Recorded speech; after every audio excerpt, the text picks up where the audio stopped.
with virtually no experience in educational science or theory, by necessity, whatever insights I have about the essentials of teaching are emerging from my own experiences teaching. And these aren't just experiences in general. They are experiences teaching within my discipline, which is the history of art. I'm actually not sure there is any such thing as teaching in general. I'm not sure we can talk about essentials of teaching in such a way that they become completely abstracted from the way teaching happens on the ground in individual and specific contexts. So in order that we don't lose sight of what I see as the disciplinary texture that lies beneath all teaching, I want to offer my comments today in the context of art history and also in a format that will seem at times to be something like an art history lesson. Hopefully you have good memories of your art history courses that you might have taken in the past. So over the past few years, I've begun to feel that I need to take a more active role in shaping the temporal experiences of students in my courses. That in the process of designing a syllabus, I need to do more than just figuring out the readings, deciding on the subject matter, working through the sequence of the presentation of information, but also that I need to engineer in a conscientious and very explicit way the pace and the tempo of the learning experiences that my students will have. When will students work quickly? When will they work slowly? When will they be expected to respond in a spontaneous way? When will they be expected to respond over a long period of concentrated thinking and writing? I want to focus today on the slow end of this temporal spectrum, on the need to create opportunities for students to engage in deceleration, in patience, and in deep attention. I think these are the kinds of learning opportunities that actually really need to be actively engineered by faculty now, because to speak figuratively, these are the kinds of experiences that are just no longer available in nature. All of the students' external pressures, social and technological, are pushing them in the other direction, towards immediacy, toward rapidity, towards spontaneity. And if we want to have experiences in slow learning and deep attention, we have to give students the permission to do it. We have to give them the permission and the structures to take that on as part of their experiences in a course. In all of my courses, whether graduate or undergraduate, every student is expected to write an intensive research paper on a single work of art. And the first thing that I ask them to do in the research process is to spend a painfully long time looking at the work of art. So say a student wanted to work on this painting. This is called Boy with a Squirrel. It was painted in Boston in 1765 by the young painter John Singleton Copley. It's generally considered to be one of the 2 or 3 most important paintings made in colonial North America. Now, before doing any research on this painting, before cracking a book, opening any websites, the student in my class would be expected first to go across the Charles River to the Museum of Fine Arts where this painting is hanging, and spend 3 full hours looking at the painting. And they should turn off their smartphones and close their laptops while they do that. Now, the time span of this assignment is specifically designed to seem excessive. And also important, I should add, is the spatial displacement involved here, that I want the student to go to the museum or the archive so that they're taken out of their normal temporal environment. They're taken away from their computer screen, out of their dorm room, out of Lamont, wherever it is that they normally do their learning, and are placed in a situation where they aren't in the same kind of environment, usually environment of distraction, in which they normally learn. Now, at first, as you might imagine, many of my students resist being subjected to such a remedial exercise. How can there possibly be 3 hours worth of incident and information on this small surface, which is, of course, actually much smaller than it is here on the screen. The painting is actually yay big. But after actually doing the assignment, students repeatedly tell me that they have been astonished by what they have been able to see in whatever work they're looking at. And they've been astonished by the potential for research and the generation of new questions that have come out of this process. I think one of the reasons that they're astonished is that they're simply surprised by the difference between their expectations and what actually comes out of the assignment for them. It's commonly assumed, of course, that vision is immediate. It seems direct, uncomplicated, instantaneous. This is one of the reasons that vision has arguably become the master sense for the delivery of information in the contemporary technological world. But what students learn in a very visceral way in this assignment is that in any visual field, certainly in any work of art, there are details, there are orders, relationships that take time to perceive. Now, I did this 3-hour exercise myself on this painting when I was beginning work towards research on Copley for a book that I'm working on now. And it took me, even as a trained art historian, whatever that means exactly, it took me as a trained art historian a long time to see the things in the painting that eventually formed the core of my research and my work on it. So just a few examples from my first hour of interaction with this painting. It took me about 9 minutes. I won't go that far. It took me about 9 minutes to see that the shape of the boy's ear is exactly the same as the shape of this little white ruff along the squirrel's belly, and that therefore Copley was making some kind of connection between the animal and the human body and the sensory capacities of each. It was 21 minutes before I registered the fact that Copley seems to have gone out of his way to show the fingers holding this chain such that they exactly span the diameter of the water glass beneath them. It was a good 45 minutes before I realized that the seemingly random wrinkles and folds in the curtain behind the boy's head are actually perfect copies of the shapes of the boy's ear and eye behind him. So I'm talking about the shape of the eye is over here, and here's the ear off in the background of the curtain. So it's as if Copley wanted to take these sensory organs and distribute them or imprint them in some way in the curtain behind him. And for me, this eventually was the key that unlocked what eventually became an interpretation of this painting based on the philosophy of empiricism in the 18th centuries, questions about the relationship between the different senses and their representation. So, of course, I noticed many other things, but those are just 3 examples of what I saw and how long it took for me to see them. Now, what this exercise shows students fundamentally is that just because you have looked at something doesn't mean that you have seen it. Just because something is available instantly to vision does not mean that it is available instantly to consciousness. Or in slightly more general terms, just because you have access to something, to use a contemporary educational keyword, just because you have access to something doesn't mean you have learned it. What turns access into learning is time and strategic patience. The art historian David Joslet has described paintings as deep reservoirs of temporal experience. He calls them time batteries, exorbitant stockpiles of experience and information. And of course, I believe this about paintings, but I actually think the same thing is true about anything that a student might want to study at Harvard University: a star, a sonnet, a chromosome, a painting. Whatever it is, there are infinite depths of information at any point in a student's education, and they just need to take the time to unlock that wealth. So that's why, for me, this is not just a lesson for people who are going to become art historians or go to museums. It's a key lesson for students to see the value of critical attention, patient investigation, and I think most crucially, it's a lesson in being skeptical about immediate surface appearances. And I can't think of very many skills that are more important in the 21st century than that. So I've argued so far that deceleration is a productive process. It's a form of skilled apprehension that can orient students in critical ways to the contemporary world. But I also want to argue that it's an essential skill for the understanding of the historical world. And so now we're going to have our little art history lesson.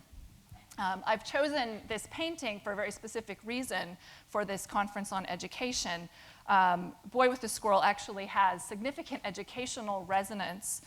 It's essentially an example of 18th century distance learning. So let me explain what I mean by that. In 1765, Copley is living in Boston. He's doing very well as the best portrait painter in North America. However, he feels stranded in this backwater colony of Boston and really wants to have some kind of interaction with the academicians in London, where all the great British painters are. He's clearly, obviously, a very talented painter, but he had been mostly self-taught, and he longed to have some kind of feedback from painters in London so that he could learn from them what was really the most current style and how his style measured up. So what he decided to do was basically to set up a correspondence course of sorts. And the way he began that correspondence course was by painting this picture. He painted the picture, locked it up in a crate, walked down to Long Wharf, put it on a ship to London, walked back up to his studio, and waited for some feedback. Now, as you can imagine, he had to wait a rather long time. It took about a month for the painting to make its way from Boston to London. Then it sat in customs, essentially, for several weeks. Then he had to wait another few weeks for the painting to go on exhibition. He had a friend of his in London go to the exhibition, stand around and eavesdrop on conversations, write down what the London painters had said about this painting, and put it all in a letter to convey that back to him in Boston. That letter took at least 8 weeks to get back to Boston, because you have to go against the currents when you're going westward across the Atlantic as opposed to eastward. So when you add this all up, it was at least 5 months before Copley was able to open this letter from his friend and to get some response from London. By the way, the painter said that it was a really wonderful painting, but it was a little bit too liney.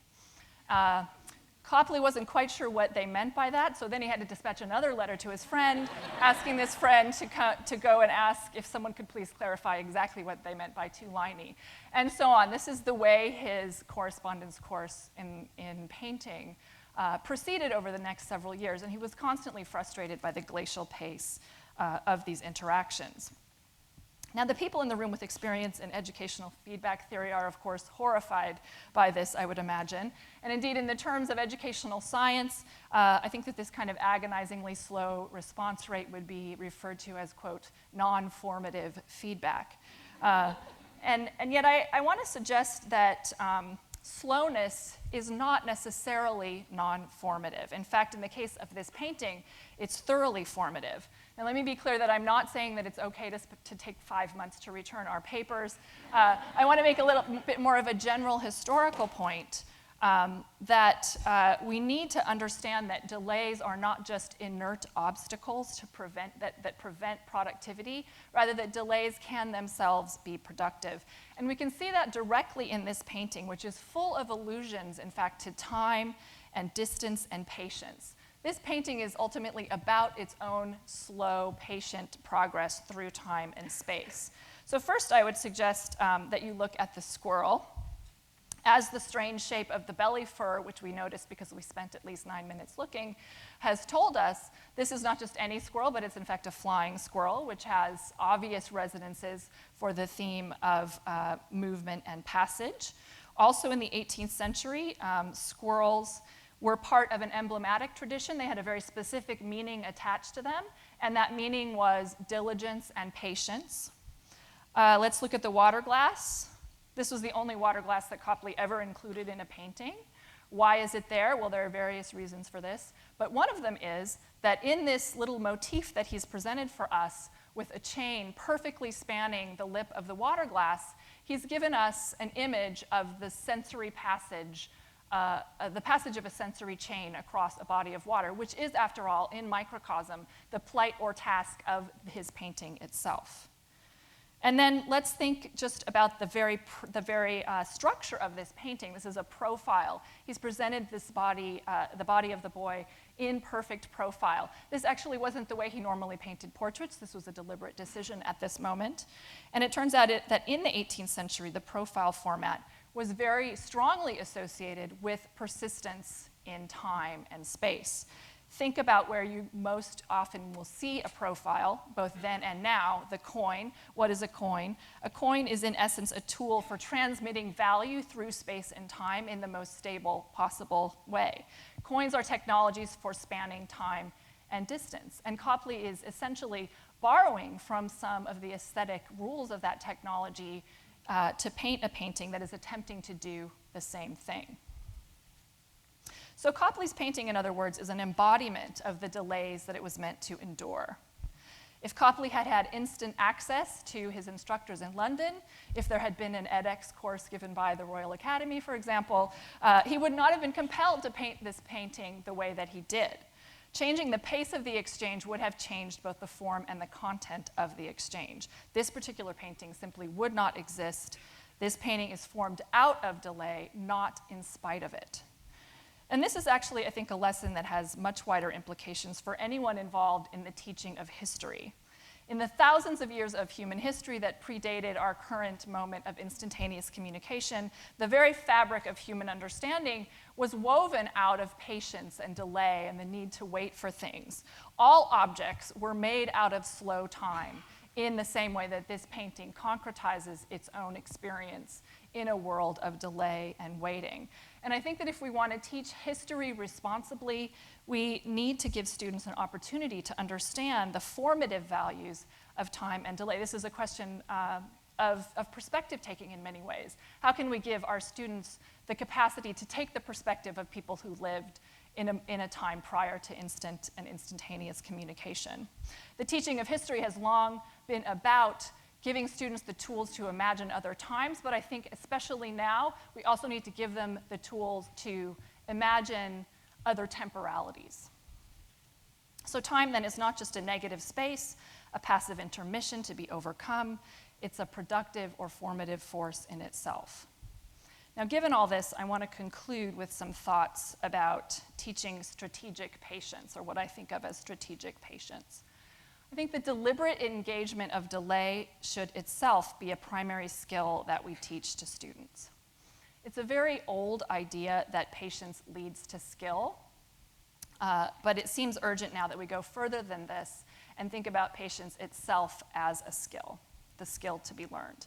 Now, granted, patience may seem like a kind of hard sell as a contemporary educational deliverable. It sounds nostalgic, it sounds kind of gratuitously traditional, but I would argue that as the shape of time is changing around this concept of patience, the meaning of patience has in fact reversed itself from its original connotations. The virtue of patience, of course, was originally associated with forbearance, with sufferance, with simply coming to terms with conforming oneself to the need to wait for things. But now that generally one need not wait for things, patience becomes an active and a positive cognitive state. Where patience once indicated lack of control, it's now a form of control over the tempo of contemporary life that otherwise certainly controls us. If patience sounds too old-fashioned, let's call it instead time management or temporal engineering, or perhaps massive temporal distortion engineering. Either way, I think what we need to do is think about patience itself as an innovation in the current temporal world. The essential fact for me is that an awareness of time and patience as the medium for learning is something that I have to both model for my students and expect from them in return. I'm not going to do a poll or any kind of official discussion, but what I thought I would do would be to leave you with a question related to this topic, one that perhaps you can take with you and think about when you have more than 4.5 minutes to take this lesson of time. And that is, this is something that has been a concern of mine all along in trying to teach my students how and where they might have these kinds of concentrated, slow, non-distracted experiences of learning, and that is, how realistic is it to ask this of my students when I am always so frazzled and rushed and I never have any time to do this myself? And I think one of the things we have to think about as we try to engineer different kinds of tempo and pace into our students' thinking is whether we also need to find ways to build time for these exercises into our own lives as educators. Thanks.